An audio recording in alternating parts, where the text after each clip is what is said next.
welcome everybody to our third episode. I have taken to calling this now the Matter Consulting Business of Rowing Madcast. And because frankly, I feel like podcast is just a little bit dated.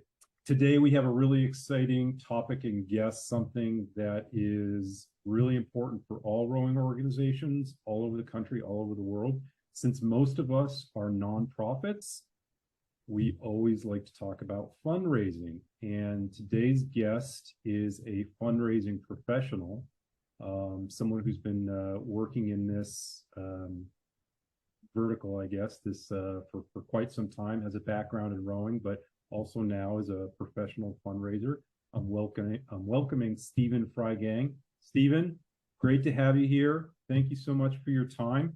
One of the first questions we always put to our guests is just an opportunity to give a little bit of background on yourself, your background in rowing, but also your background in fundraising and what you're doing right now. Yeah, that sounds great. And thanks, John. Happy to be here and to be part of the illustrious guest list, that's come before me, some familiar faces. But yeah, so what's funny, it all started with rowing in terms of where I am today. So I rowed for Winter Park High School, which is a public high school in Florida. And at that point, we're talking the early 2000s, was still probably one of the few public high schools with a rowing team in the country. Right. But that team has been around, since the 1960s. After that, I went on to row for the University of Washington for a brief period of time, although I think I can disclose now I was mostly interested in going out there to go skiing and snowboarding. Rowing was kind of the avenue that got me there, but still a great relationship with, the coaches there. And that actually, bridged the gap into me coaching. So I had my first coaching job when I was living in Seattle, going to UW, but had stopped rowing and ended up working in my alma mater, Winter Park High School, as a teacher and coach, Sammamish Rowing Association as coach and then executive director.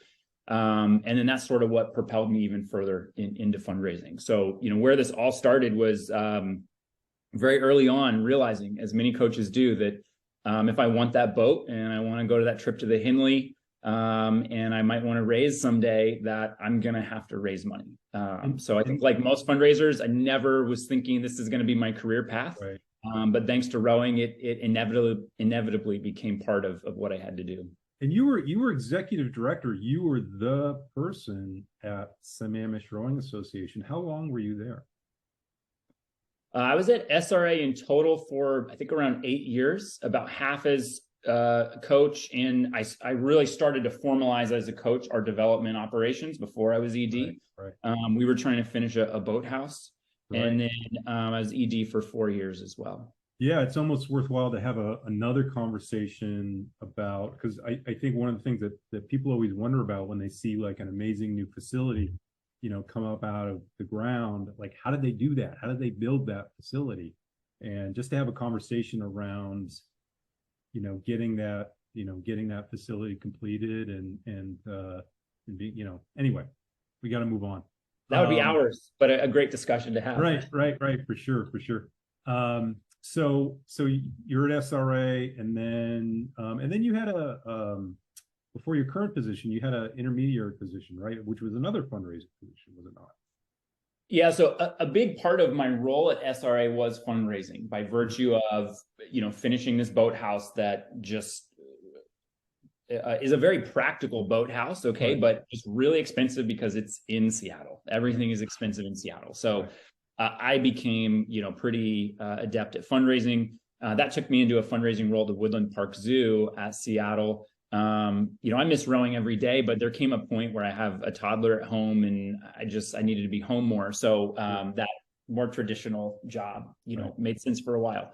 But while I was at the zoo, which is a pretty big nonprofit, I oversaw all of our annual giving, our fundraising events, as well as capital campaign for the zoo. And so just the scope difference there, I think, our boathouse at SRA ended up being around 5 million. The capital campaign at the zoo is about 75 million. Right.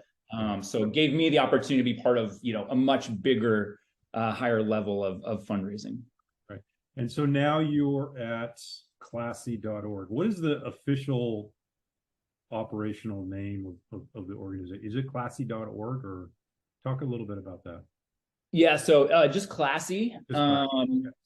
And there is, I will admit, for people who hear it, there is some relation to Stay Classy San Diego. And we've very much moved on from those early days, but our founders and the company today is based in San Diego. And it actually was founded by a group of friends who wanted to raise money for breast cancer research, and this was quite a while ago now, but found it frustrating. And wanted to come up with a better way, and that's kind of how Classy came to be. Although we are part of GoFundMe, which is our parent company, and I know one of the things we'll talk about is just what's the difference between what Classy does and what GoFundMe does, because even though we are one company, they are two very different things. Okay. And so what's your current role at Classy right now? What do you do? I'm an account executive at Classy, so I tell people all the time I'm still a fundraiser.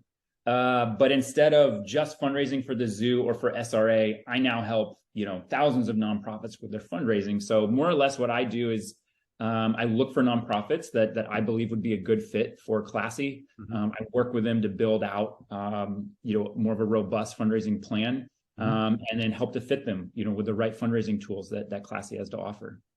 All right. So let's talk a little bit more about that Classy platform, because I think it's interesting, and we've had conversations in the past where I've sort of gone to, most rowing organizations that we encounter, that we work with, are like default, they'll go to GoFundMe or one of these platforms.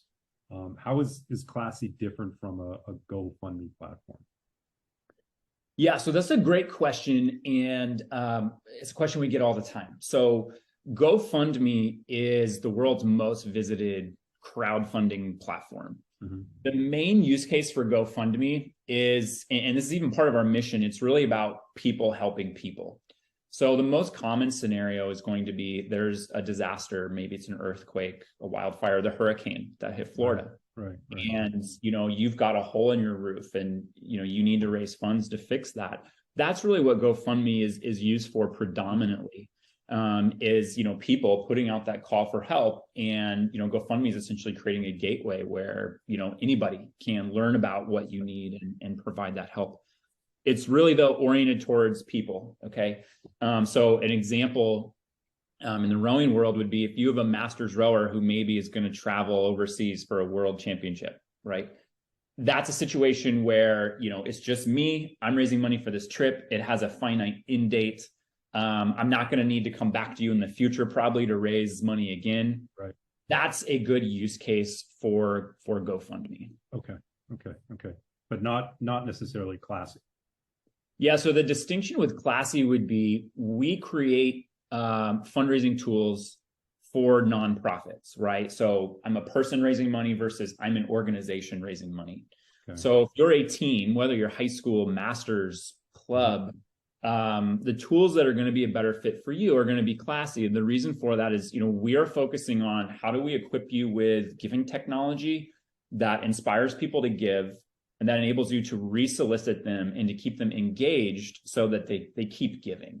And that's fundamentally different than what GoFundMe does. And frankly, when you look behind the surface, is a different set of tools. And so the use case, to give an example again, would be, if you have a junior team that needs to go to Sarasota, right? At SRA, we're going to Sarasota, a lot. That's a big, expensive trip, but it happens every single year.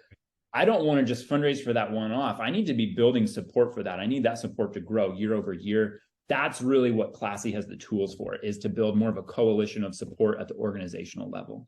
Okay, so do you make that distinction at the client level? So an organization may come to you and you have that conversation where they're saying, yeah, we want to raise money for a new boat. And then you're saying, well, maybe that's a GoFundMe thing. Or are you actually telling them this is good for Classy, this is good for GoFundMe, or do you find there's a way that Classy can do both? We can generally do both, but our goal is that we want it to be a good fit. Right. And so if we feel that your fundraising need can be better served by GoFundMe, or frankly, if it's technology completely out of the scope of what we do, right, we will be the first to say that. So probably the most common thing is, when we hear a lot, want help with grants. And that's not really something that we do. And unfortunately, there's not an easy answer to that question. Grants are tough. But that's an area all the time where people are looking for grant support because there's a lot of money to be had, where we'll very openly say, maybe there are some ways we could help, but fundamentally you need more of a grant specific tool for that.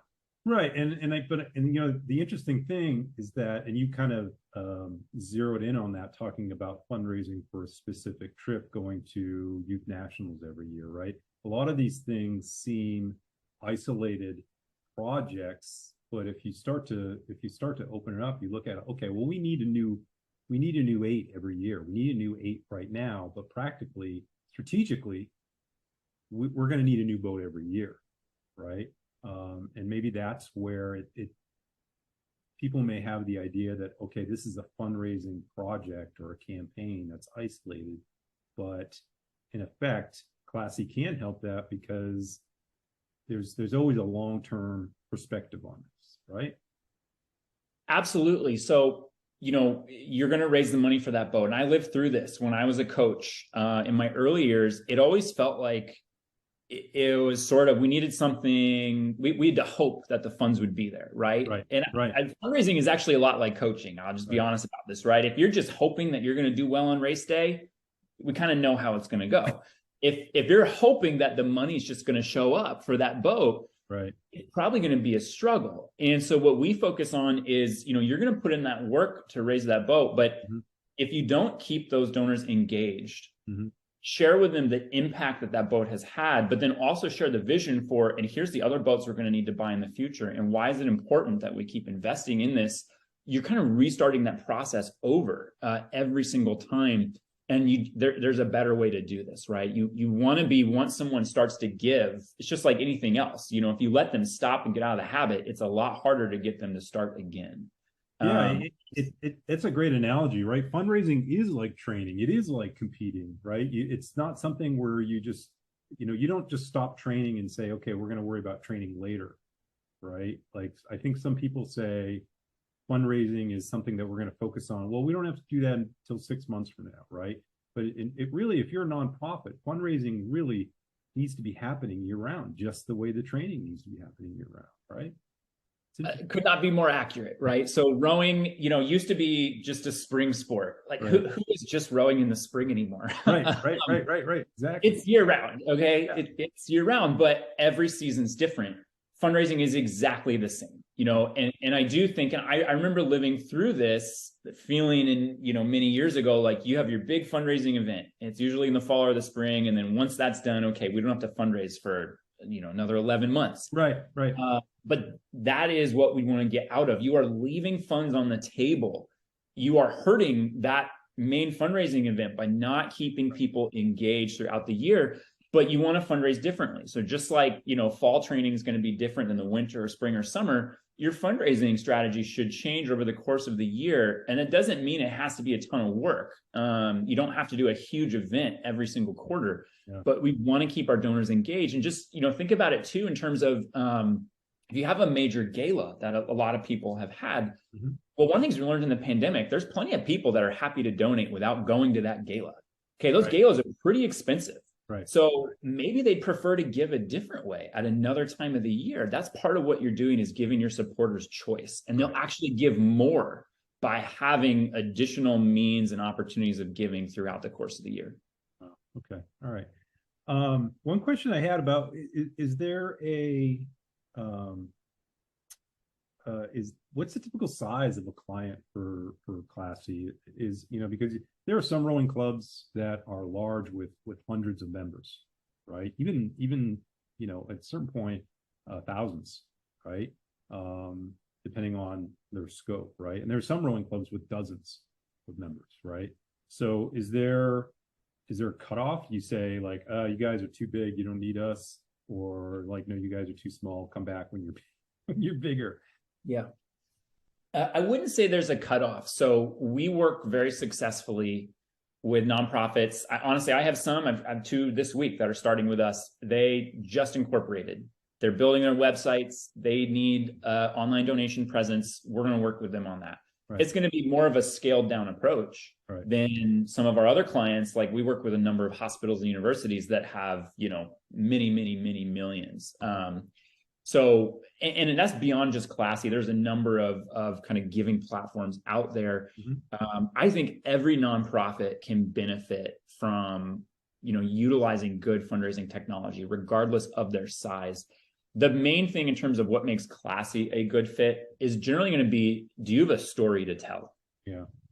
If you have a story to tell, if you're really impacting people's lives, we have tools that enable you to share that impact in a way that's going to captivate and inspire people to give and to give more generously. Yeah. And that's really the value of online giving, is you can take that story and now all of a sudden reach millions of people as opposed to just the 12 people on your team.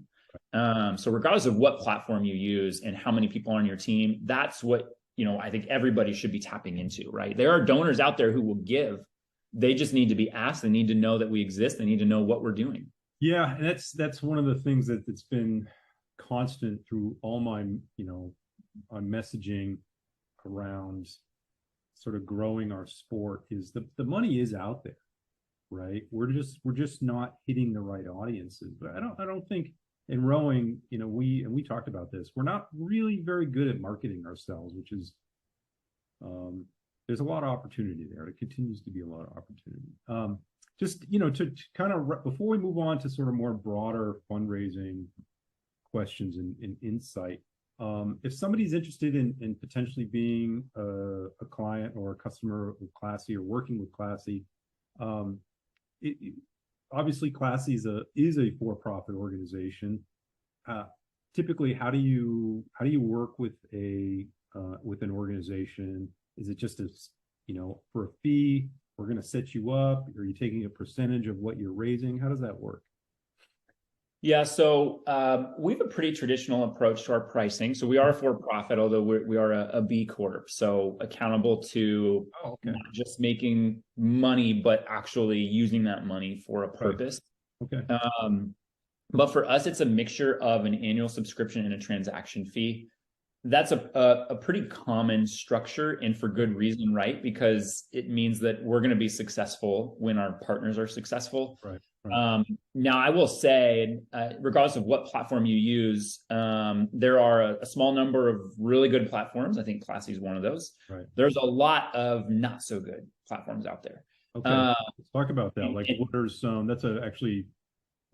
some not so good examples?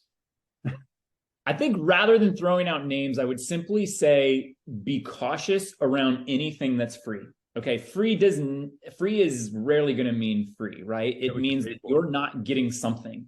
You might not see it. So for example, our security, what we spend on making the platform secure, transaction secure, it's huge, right? But it has to be. It basically doesn't have, a budget for us, because you have to meet the threats that are out there and they can change daily. So let me just ask you, if you're using a platform and your donors are transacting and you're not paying anything for it, what do you think the security is like? Because security is not cheap. Security is not free. There's no one out there who's going to provide, that service for free. Right. So I simply say, use caution and turn to someone who can help. That's, yourself. I'll talk to anybody, especially rowing, and just share my unbiased opinion around, different options out there. I think it's just important to take a close look, really understand, one, what your needs are, and make sure the platform you're looking at is going to have that, but also understand and just say, there are some free platforms that have a place and a time, but just be cautious and really try to understand if that's what you have to do because you truly have, zero budget. Ask those questions. How are you doing this for free? What am I not getting as a result of that? Yeah, that's a great point. Because I think that, somebody might be like, okay, fundraising online, right? Crowdsourcing platforms, and they get whatever the Google ads push at them. And they're like, okay, I'll try this one. And if they get in a conversation with an effective enough salesperson, they might step into something that they're going to regret later on. So let's just, because we both have a background in fundraising and experience doing this. Your experience as, obviously in your current position, but as a executive director at Sammamish. Okay, fundraising over the long term, right? You're trying to buy boats, equipment consistently over years, right? Um, what do you think is the difference between that short-term fundraising and the long-term fundraising? I guess what I'm asking is, are there certain situations where you would recommend, like, okay, you know what, this is a really short-term need. Let's just focus on this right now. So, in fundraising for this, there's an obvious benefit. There's a great story behind it. And focus on this versus the long-term perspective. So I think this, again, is very similar to how we train, right? You're going to have short-term focus, short-term projects, but they need to fit within the broader long-term goal. So, right. Yeah. If we're doing 2K tests in October, does that, fit into the long-term goal? Maybe not, right? But fundraising is the same. We have to raise money for a boat this year, but that doesn't mean that can't fit into the broader vision and the longer-term goal of, while we're raising money for this boat, right, we want to be acquiring new donors. That's the great thing about rowing. We don't have a shortage of new donors, because with a high school team, every year you've got new people coming in. Eventually, if you've been around for a while, your alumni are going to get jobs. They're going to start making money. Yeah. We have a great pipeline of potential donors. We just need to connect the dots. Okay. And that's, really comes down to, why do we need to get, that boat this year? I think what we oftentimes forget to do is conveying, here's the impact that will have, not just this year, but in the long run. But as we get people to start that process of donating, also thinking about, I want to keep them engaged, and I want to ask them for another gift in the future. So, if I'm a parent and I gave to that boat, I'm probably going to be interested in giving to the scholarship fund, if that's something that you have. I might be interested in helping to fund a trip for, a kid who, may not have the means to make that trip down to Sarasota or Boston. Yeah, and I think I've had this conversation with parents so many times, where we talk about getting away from the bake sale fundraiser and to more long-term sustained efforts, right? And so sometimes the conversations with the parents are, along the lines of, that the parent wants to do something. They want to organize a bake sale or a car wash or something like that. And then there's the conversation, well, okay, well, how much does a set of oars cost, right? And it's like, well, it's probably more than what you're going to be able to raise at a bake. Yes, cookies are probably not going to cut it. and do you find those conversations? Have you had those conversations in the past? Do you find them hard to have? Do you find it's a struggle to convince a potential customer or an organization that you're going to work with that they need to be more strategic in their fundraising? Yeah, so that's a great point. And I think especially if I'm, a coach or an executive director or a fundraiser, it's so important to have that discussion, right? With the parents, with your board members, with your community. When those ideas come up, part of what we have to take responsibility for is informing our community, here is what a set of oars cost. So I love the bake sale idea, thank you, but that is not really going to work. And, we want to be respectful too of their time. And so the time and effort that goes into a bake sale is just not going to be worth it in most instances. We have to reach donations at scale and at magnitude. That's how rowing works. I mean, it's the same with registration, right? Why do a lot of teams gravitate towards eights? Well, financially, on a seat by seat basis, an 8 makes a lot more sense. And I think the other thing too is that it can be rolling, right? So once you get past that initial upfront investment, acquiring the fleet of boats, which can be hundreds of thousands of dollars, right? But once you're able to turn that equipment over and get in a regular schedule, then the cost of a new rowing shell is actually about 30%, right? Because you're just turning over the old equipment. And then that actually, that makes the fundraising a lot easier, because instead of $60,000 for a new weight, it's 20. And if you've got a membership of 100 athletes, they're able to manage that per family a lot better, right? Absolutely. And that was another huge project that we undertook at SRA, with a fleet of over 100 boats. Looking at the math, what you just described becomes really clear, right? If you fundraise one boat at a time in a silo, and every single time you're having to rebuild that support and pay for that entire boat outright, you're never getting ahead. It's not getting easier. In fact, it's getting harder because those boats are getting more expensive every year. Right. But if you can have that longer term vision and, be more strategic around investing in your fleet, doing what you described, which is, sell boats when they still have value, so you're not paying for the full cost outright, but also keep your supporters engaged after they've made that first gift. Let them know what's going on. Resolicit them next year when you need to buy that next boat. They'll see that progress and they will support that, because that's why we donated. And there are some pretty important statistics behind this to understand. So, one is that on average, people will give after 7 meaningful engagements, right? So that could be an email newsletter or, conversation with your ED. Right. It takes 7 meaningful touches to get to that point where you're going to make a gift. And I can use my high school team as an example, and I'm working with them right now on these same discussions. I've maybe had 7 meaningful engagements since I graduated almost 20 years ago. That's probably why I don't donate very often. And so it's really important to stay connected. But then even more importantly, when you segment that and you think I've got engaged donors, people I'm staying in touch with, they know what's going on, they understand what their gift is doing. And then I've got our disengaged or like passively engaged donors. An engaged donor is 4 times more likely to give again. Yeah.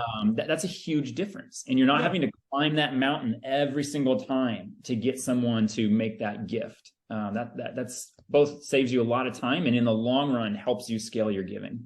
Yeah, we talk about that in social media too. One of the things that I always say, to my clients when I'm working on a marketing perspective, when they get involved in social media marketing, their perception is like, okay, we're going to make this amazing post and it's going to go viral, and then we're going to get all these followers, and then people are going to give us all this money. And it's like, even for the commercial organizations, the rowing companies that are marketing products into the rowing community, I have that conversation.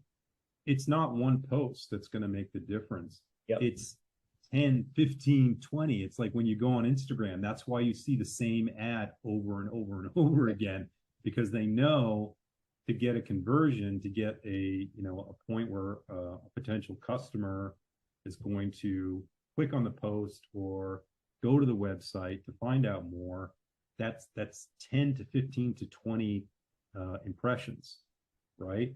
And I think it's the same thing on fundraising. It's like that, if you just send a letter once a year, then 9 times out of 10 that letter is going to go in the trash, right? If you send an email, right? But it's in fact, it has to be a sustained communication.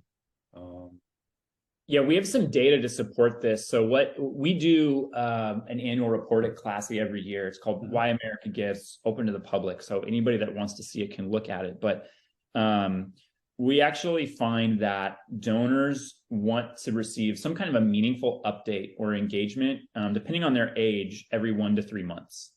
Okay. And, the channel varies a little bit depending on millennial, baby boomer, right? And it varies in logical ways. But really, because I think a lot of people are intimidated by how do I keep up that level of engagement?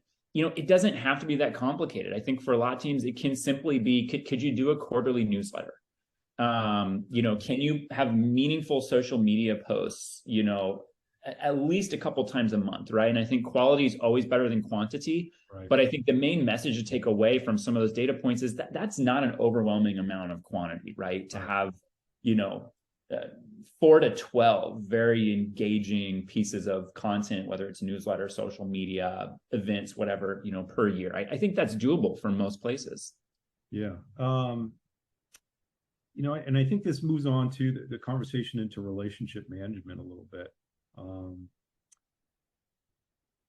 When you're talking about staying in contact, staying in touch, and one thing I always say to coaches too is like when the conversation about fundraising and reaching out to your, how many emails and how many text messages do you send to your team per week, per day? right? I don't even want to know, right? Right. And then, so you think about the amount of time that you're communicating because of the short-term immediate need of that communication, then, and if you have a go-to fundraising list, parents, alumni, community, etc., you're just sending, a 2 or 3 sentence email saying, hey, this is our fall schedule. This is our spring schedule. Hey, we have a race this weekend. It's local if you want to come down and see us, right? I mean, something like that is really, really simple, but achieves the goal of maintaining that communication. Like I remember, the quarterly newsletter, right? As a coach, we had to do those, and they could be so time consuming, right? And they go out every 3 months or something, and it's a big thing with 3 or 4 pages, and it doesn't need to be that. It doesn't, I'm sort of out of the quarterly newsletter idea, because I feel like an email once a week, or even every couple of weeks, maintains that connection. It doesn't have to be long. It doesn't have to be detailed. It just can be like, hey, this is what we're doing. This is what's going on. It goes a very, very long way. Especially for alumni, that younger demographic, the data is really clear, prefers shorter but more frequent updates, right? Like they still want to be part of the team. I'm that way too. I'm happy to get updates from my teams, all the time. I'm good with that. And then occasionally slip in and ask, within one of those updates, right? Like I have, I love that. And so, yeah, and I think with like, as you're thinking about your different constituents, though, think about my parents. You probably don't need to keep my parents up to date weekly. They'd probably be happier to hear from you a couple of times a year. Right. And that is where you can, though, segment, between your alumni, your parents, your community members. And that can be done. Again, I know that can seem intimidating, but I think if you just kind of pick a system, whether it's you're going to use Excel or MailChimp or a giving platform, and just kind of stick with it, you'll get to the point where you can manage that fairly effectively. Do you feel like, we've talked about parents, alumni, do you feel like there's a constituency that most rowing clubs overlook, that they're not reaching? I know so many clubs, they just reach out to the parents, right? And they don't even really talk to alums. Do you feel like there's a group of people that are overlooked? I think that even before we think about like a new group, I don't feel that alums and parents are in most situations as engaged or as utilized as they could be for giving. And so here's an example. One, are you actually keeping your alumni parents engaged? For a lot of teams, probably not. Okay, so that's one thing we want to do. But then 2, you kind of think about your spheres of influence and relationships. Well, the next place you'd want to go would be your aunts, your uncles, your grandparents, your close family friends. They're going to be the next most likely people to actually support something because they know you care about it. And so the statistic there is that if I ask you to give to my high school team, you're going to be 10 times more likely to consider that gift than if my team asks you directly, because you have no relationship with them. Right. And that is, I think, what is not done enough, is because the other thing too is that's a way of getting around donor fatigue. If parents and alumni feel like, okay, I've made my gift for the year, you can go back and say, hey, instead of giving again, would you share? Would you ask your friends and family, your network, your aunts, your uncles to consider a gift, because you can share it with them, what your team means to you. That can go back to like the old school ergathons a little bit, right. But technology makes that a very different ask, right? You all of a sudden can reach scale, and you can do that with just clicking a couple buttons rather than having to harass people with a notepad and a piece of paper, right? To solicit gifts. So in a way, there's almost circles of your donor base, right? There's a sort of a close, intimate group, parents, local alumni that are still in the area. And then as you communicate with those groups, and then you kind of move outward. Yeah, absolutely. And that's, if you study fundraising, that's very much fundraising 101, right? And what I'll hear from teams a lot, I had a call just about this yesterday, which is how do we get government grants? Okay, well, that's a long-term project. Right. Yes, if you get it, that's great, but challenging. And I know we see high-profile cases where that happens, but I can speak to how this, works. Oftentimes what those government entities will say is, can you demonstrate that you've adequately raised funds from your community? They'll want to see that first. And that is where you need to then go back to, are we engaging our, inner circle, then the next circle? But I do think that as you think about how do we get to something like government funding, well, there's a community element here too. So no, you're not going to get as many gifts from just a random community member, but that doesn't mean that we can't try. And that doesn't mean that gifts won't come in. I do think that there are individuals in the community who do believe in what we're doing, who see value in it, who appreciate a number of different things that we're achieving here. And you never know what can happen, whether it's someone who registers or maybe, tries to learn to row and it's not for them, but they're willing to contribute. And I've seen that happen. That's also how you can get towards, that grant funding, which is we now have this influence in the community. We've built these relationships. We've got some level of giving. And that's an argument that you can use to then go to a government or a city and say, look at this, multi-level engagement that we have. That's a great point that, because I think, when you start having a conversation about grants and applying for grants, then that's a whole other level of fundraising. And I think for people to understand before you even get there, that you have to be able to show that you do have community support, that it's not like, okay, we're just going to go to the government or we're just going to go to a private foundation, give us money, right? Just because you have to be able to show that you're already making the effort to, to work with the community, and then be present. And I think that's a really, really great piece of advice. We're getting close out of time here. On the, I don't know if the organizational side, on the logistical side, besides Classy, are there certain technologies, platforms, services that you recommend to help, the organizations that you work with, to maintain a database of givers? Like, tell me a little bit more on the back end. Sure. What you're, how you're telling the organizations that you work with to manage their fundraising lists. Yeah, I think the essentials, and honestly, I'd have to say this before we even go to the back end, because it's lacking too often. You've got to have a good web presence. That's the start of your funnel, right? That's how you're gonna, when you're out in the community and you're meeting people, you need to have a place for them to go to learn more about you. That's going to be your web presence, worst case social media, but you can put together, and I'm sure you can help with these kinds of things too. A pretty decent website can get put together pretty quickly and for very, very low cost. I think beyond that, I'm really an advocate for an email marketing platform. Again, I have a personal account with MailChimp. I think it cost me $15 a month. Yeah. Not a big deal, but amazingly powerful. There's a lot of automation built into that so that it doesn't take me a ton of time to keep people engaged. I do hear from a lot of teams, and I even have some customers at Classy who will use MailChimp to organize their relationships, their parents, their alumni, their community members. It can work for that, and it can work very effectively.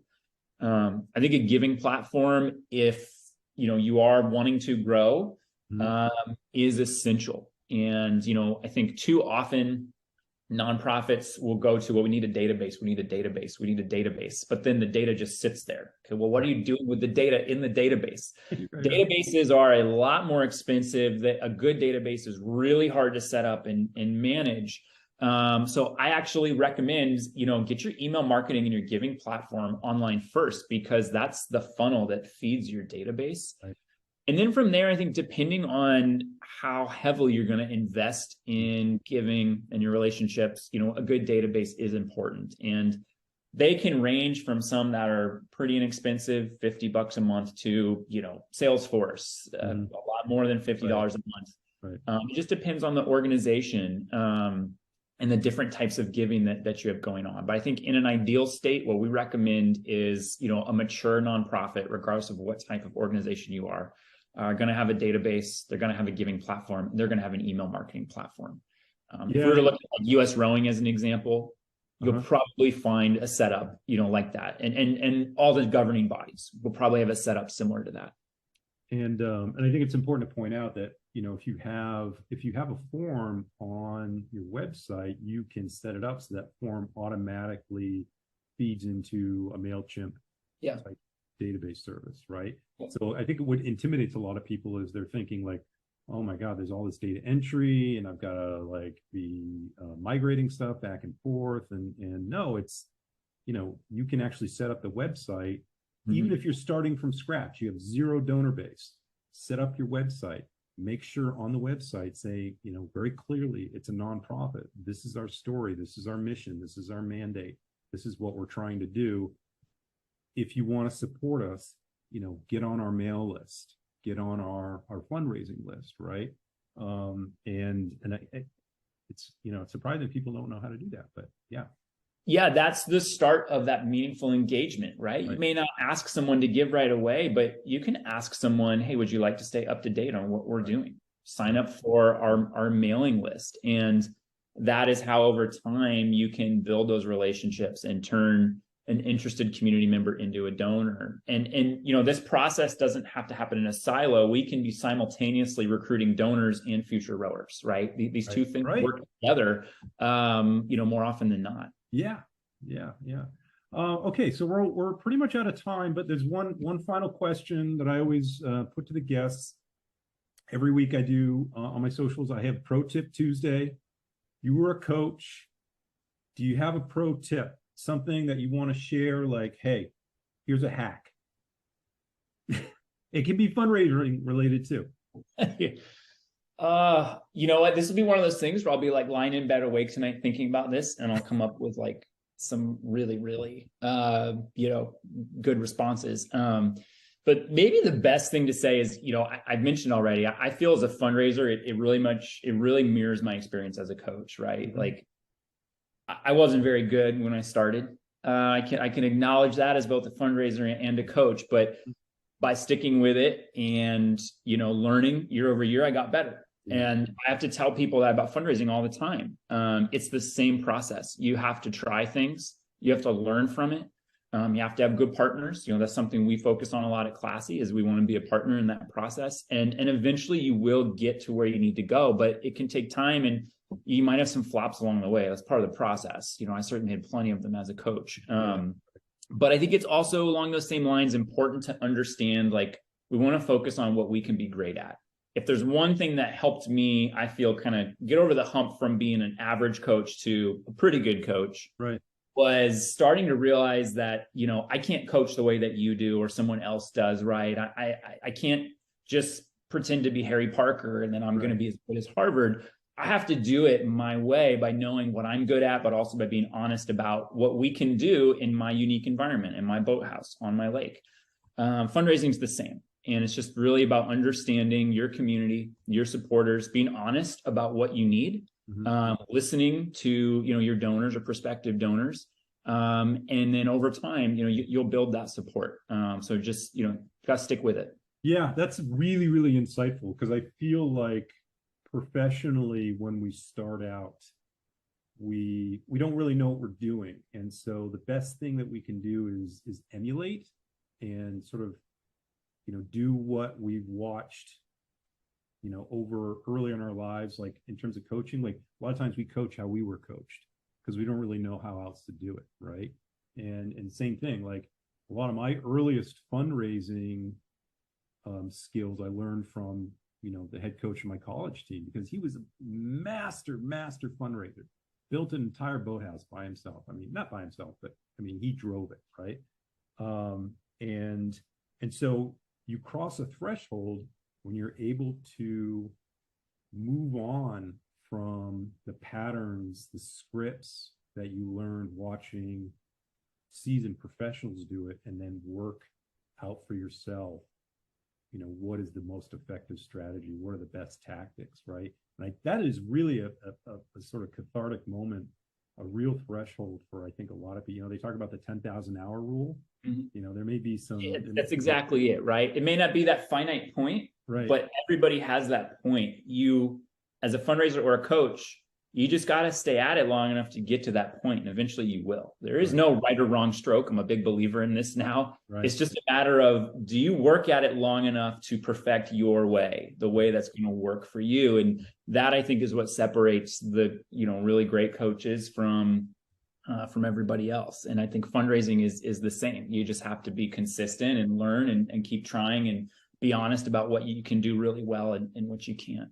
I think there are, though, 4 types of campaigns that I think every team should run. This is something I'd like, if there's one thing that I want everybody to take away, it's that you can do these 4 things. You can do them relatively easily. Okay. So regardless of what type of team you are, I'd like to see every team have like an unrestricted annual fund. That simply means when someone donates, whether it's writing a check or donating online, that just really goes into the budget. It's not affiliated with a boat or oars or anything. It's just helping your funding. Okay. So that's one. Sure. The second is scholarships. Scholarships will open doors as well for that grant support, for corporate support. That's, what a lot of those types of entities want to see. But I would also make the argument that we have an obligation as a sport to do better here. We talk about wanting to change some of the stigmas around rowing. Right. Well, if we're going to do that, we need to make it more accessible. And I think part of that is not just offering scholarships, but making them really inclusive. So covering travel, covering the full cost. There's a lot of barriers there that aren't accounted for, and people are excited to donate for that. That was the most common donation request that I had at SRA was, I want to give to scholarships. Right. Equipment, we've talked about that, and I think equipment cannot go one boat at a time. It's got to be steady, and you've got to come up with your vision for here's why this matters. It's not just about this boat. It's about what is a great fleet going to do for our team and our community. Yeah. And then last is the boathouse. And man, have I seen this happen way too many times. You build a new boathouse, it's finally done, and then you're like, and we walk away. Immediately what you need to do is start saving and start raising for the renovation so that you're not having to start from scratch. That just happens way too often. So those are the 4 things I feel every team should start doing tomorrow. And that is a great way to finish up. That's wonderfully insightful. I'm glad you brought that up.